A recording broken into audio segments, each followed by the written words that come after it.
Hello students কেমন আছো? আমি সৌম্যদীপ। তো গ্যাসের আচরণের এটা হবে লাস্ট অ্যান্ড ফাইনাল লেকচার তথা ক্লাস। প্রথমেই চেয়ে নেব সরি, কারণ অনেক দেরি করে করে তোমাদের ক্লাস আসছে। তো অবভিয়াসলি তো যদি ভালো স্টুডেন্ট হয় এত ওয়েট করাটা তোমাদের সম্ভবও যদিও নয়, তবু আমি একটু চেষ্টা করি। অনেক প্রবলেম থেকে যায়, যদিও দুপুর দোষটাই আমার। তো ভাই একদম সরি, মন থেকে সরি বলছি ভাই ও বোনেদের। প্রিয় স্টুডেন্ট যাই ভাবো না কেন, আমাদের স্যার যাই ভাবো না কেন, আমাকে স্যার বা দাদা, তো সবার কাছে ক্ষমা চাইছি। তো গ্যাসের আচরণের আমাদের হয়েছিল এই যে শুষ্ক আরও চাঁদ্রবাই পর্যন্ত যে আদর্শ গ্যাস সমীকরণটাগুলো আদর্শ আমাদের হয়ে গেছে, আর এর মাত্রাটা আমি সব বলে দিয়েছি। আজকে পড়ব আণবিক স্তরে গ্যাসের আচরণ। এইটা পড়ার আগে তোমাদেরকে কি বলছে দেখো, বলছে যে গ্যাসের অণুগুলির মধ্যে ব্যবধান বিস্তর হলেও তাদের আকর্ষণ বল খুবই নগণ্য হয়। ছাড়ো এইগুলো পড়ার আগে এখানে কিছু নেই, তোমার কিছু জিনিস পড়তে হবে। কী জিনিস অ্যাকচুয়ালি পড়তে হবে? যে আদর্শ গ্যাস ও বাস্তব গ্যাস কী। চলো আচ্ছা বলো তো, আদর্শ গ্যাস কাকে বলে? না, আদর্শ গ্যাস হচ্ছে, আমি এখন আলোচনা করব আদর্শ গ্যাস। আদর্শ গ্যাস হচ্ছে যে সমস্ত গ্যাস যে কোনো চাপ ও উষ্ণতায়, আমরা যে সূত্রগুলো পড়লাম, বয়েলের সূত্র, চার্লসের সূত্র, গিয়ে-লুসাকের সূত্র, অ্যাভোগাড্রোর সূত্র, যে কোনো চাপ উষ্ণতা এগুলোকে মেনে চলবে, সেগুলো হচ্ছে আদর্শ গ্যাস। কিন্তু বাস্তবে কোনো কিছুই আদর্শ বলে হয় না, আমরা জানি। তাহলে তাহলে যে সমস্ত গ্যাসগুলো যে কোনো চাপ ও উষ্ণতায়, সমস্ত গ্যাস সূত্র, অ্যাভোগাড্রো বলো না কেন, বয়েল বলো না কেন, চার্লস বলো না কেন, গিয়ে-লুসাক বলো না কেন, সবটাকেই মান্য করে চলবে, সেটাই হচ্ছে কি আদর্শ গ্যাস। আর বাস্তব গ্যাস কি? বাস্তব গ্যাস হচ্ছে যে সমস্ত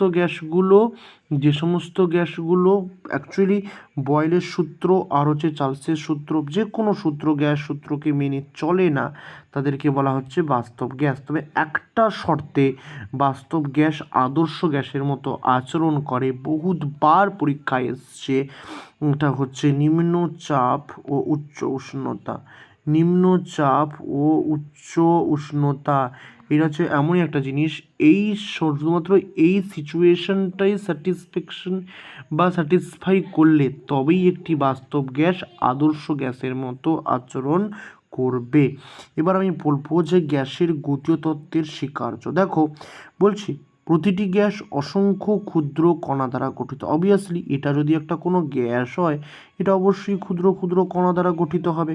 এবং বলছে যে এই যে একটি, যদি আমি বিশ্লেষণ করি, জুম করে দেখি একটি কণাকে, সেই অণুগুলিকে কি হয়? নিরেট, মানে পুরোটাই সম্পূর্ণ হয়, কোনো ফাঁপা থাকে না, নিরেট হয়। আর সম্পূর্ণ কি হয়? সম্পূর্ণ হচ্ছে গোলাকার হয়, সম্পূর্ণ গোলাকার হয়। আর কি হয় না, আর হচ্ছে স্থিতিস্থাপক হয়। কি হয়? কি হচ্ছে? স্থিতিস্থাপক হয়। কি হয়? স্থিতিস্থাপক হয়। ওকে। আর কি হয়? আর হচ্ছে স্থিতিস্থাপক হয়। আর কি হয়? আর কি হয়? স্থিতিস্থাপক হয়। ওকে, আর নিশ্চয়ই বোঝাতে হবে না। তাহলে প্রতিটি গ্যাস অসংখ্য ক্ষুদ্র কণা দ্বারা গঠিত। এক একটি কণা যদি তুমি দেখো জুম করে, কেমন হবে না, কণাগুলি হচ্ছে গোল হবে, নিরেট হবে, আর কি হবে না, স্থিতিস্থাপক হবে। ওকে। আচ্ছা, এরপরে কি বলবে? এরপরে বলবে ধরো একই গ্যাসের এর অণুগুলো একই রকম, বিভিন্ন গ্যাসের অণুগুলো বিভিন্ন রকম। ধরো আমার নাইট্রোজেন আছে এখানে, আর এখানে অক্সিজেন আছে। তাহলে নাইট্রোজেনের মধ্যে অণুগুলো একই রকম, আর অক্সিজেনের মধ্যে অণুগুলো একই রকম। সেটাই তো বলছি যে একই গ্যাসের অণুগুলোর যে একই গ্যাসের অণুগুলোর আকার ধর্ম একই, আর বিভিন্ন গ্যাসের বলো নাইট্রোজেনের সঙ্গে অক্সিজেনের অণুর অবভিয়াসলি ধর্মের পার্থক্য চলে আসবে, এবং ধর্মের আকারও কী হবে? বদলে যাবে। ঠিক আছে।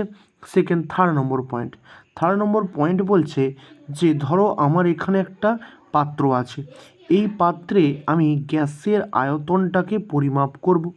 সো বলছে গ্যাসের আয়তন পরিমাপ করার জন্য এই পাত্রটার বা পাত্রের আয়তন পরিমাপ করার জন্য এই গ্যাসের আয়তনটাকে পরিমাপ করো, কিন্তু এই পাত্রের মধ্যে যে অণুগুলো আছে তার আয়তনকে, ভরকে বিন্দু ভর বা নগণ্য ধরে তার আয়তনটাকে নগণ্য ধরো।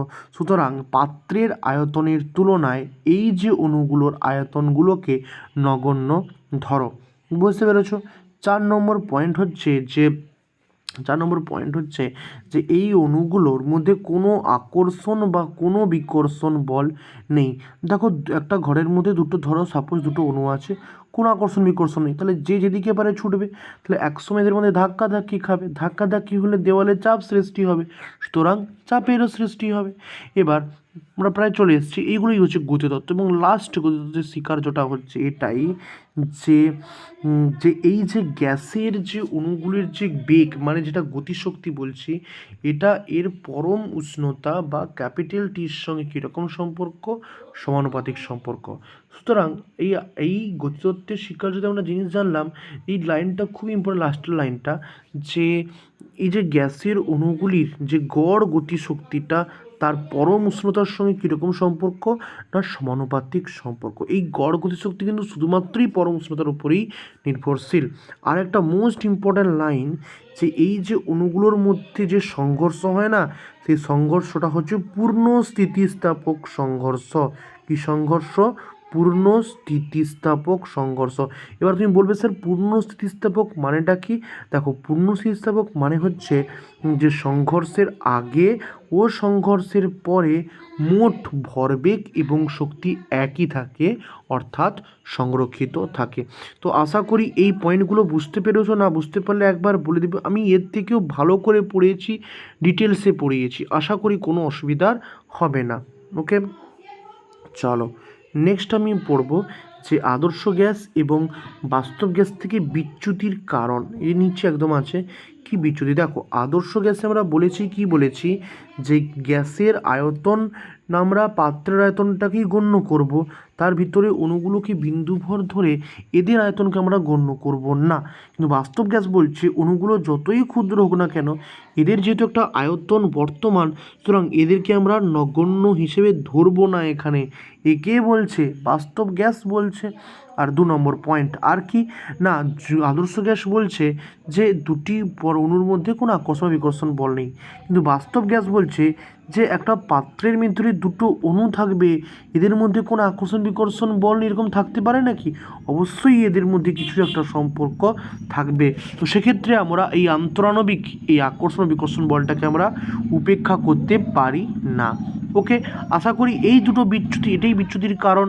বুঝতে পেরেছো? কোনো অসুবিধা নেই। তাহলে এই প্রশ্নটা মাথায় রাখবে যে বাস্তব গ্যাস কখন আদর্শ গ্যাসের মতো আচরণ করে, না খুব নিম্নচাপ ও উচ্চ উষ্ণতায়।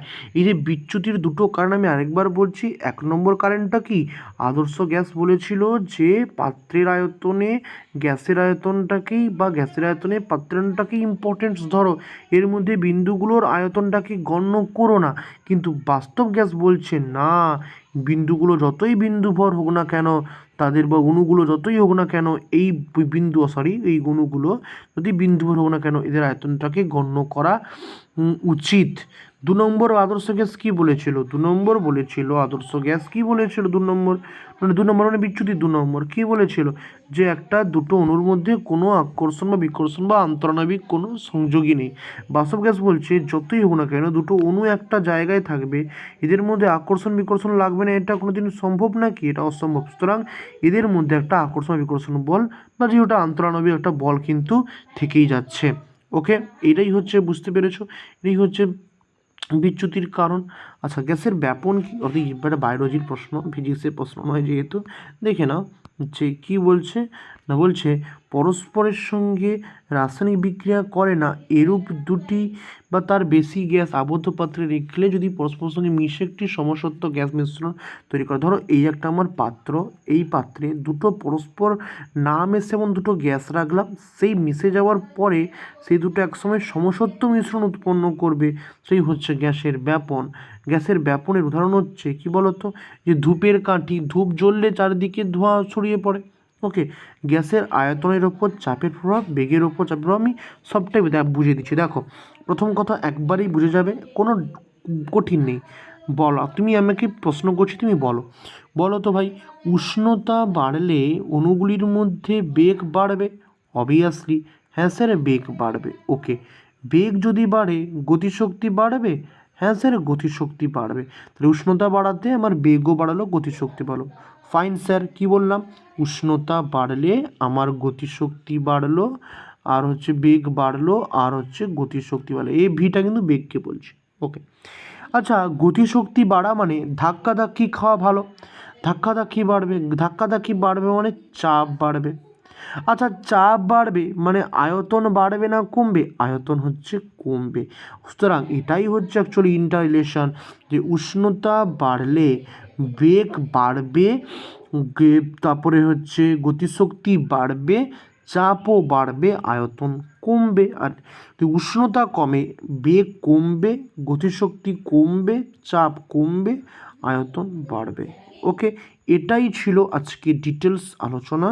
তো আশা করি ক্লাসটা শেষ করবে, অবভিয়াসলি ডিটেলসই বুঝিয়েছি। ভালো লাগলে ভাই চ্যানেলটাকে সাবস্ক্রাইব করে একটু এগিয়ে রাখবে। ওকে, তোমাদের সুবিধের জন্যই করা হয়। আচ্ছা চলো এই প্রশ্নগুলো পারো নাকি দেখো তো একটু, বলো কি বলছে, চেষ্টা করি আমরা। বলছে এসটিপিতে 22.4 লিটার আয়তন দখল করে কে? আচ্ছা 22.4 লিটার এসটিপিতে মানে এর মোল সংখ্যা বার করতে পারবে? অবভিয়াসলি স্যার, মোল সংখ্যা মানে আয়তন বাই 22.4, আয়তন তো 22.4 দেওয়াই আছে, মানে এর মোল সংখ্যা কত? 1 মোল। তাহলে স্যার এইখানে 1 মোল কাকে দেখতে পাচ্ছ? দেখো 44 গ্রাম CO2 কি মোল সংখ্যা 1 হবে? নো স্যার, কারণ মোল সংখ্যা সমান ওজন বাই আণবিক ওজন। তাহলে 4.4/44, তাহলে 0.1, তাহলে অপশান এ হবে না, অপশান বি হবে না, কারণ 24/12 দুই উত্তর হবে, যেহেতু মোল ইকুয়াল টু ওজন বাই আণবিক ওজন। দেখো অপশান ডিটা তোমার অ্যান্সার হতে পারে, কিন্তু এটাও কিন্তু তোমার হবে না। আমার মনে হচ্ছে এখানে কোশ্চেনটা কোথাও ভুল আছে, ক্রস চেক করতে হবে। এখানে 2.24 লিটার হতো, কোশ্চেনটা এখানে ভুল আছে, 2.2 লিটার হলে উত্তর আমার অপশান এ হতো। কেন বলছি? মোল সমান, মোলের 3টে সূত্র হয়, ওজন বাই আণবিক ওজন, অণুপরমাণুর সংখ্যা বাই অ্যাভোগাড্রো সংখ্যা, আর হচ্ছে পরমাণুর সংখ্যা বাই অ্যাভোগাড্রো সংখ্যা, আর হচ্ছে তোমার কি বলে আয়তন বাই 22.4 লিটার।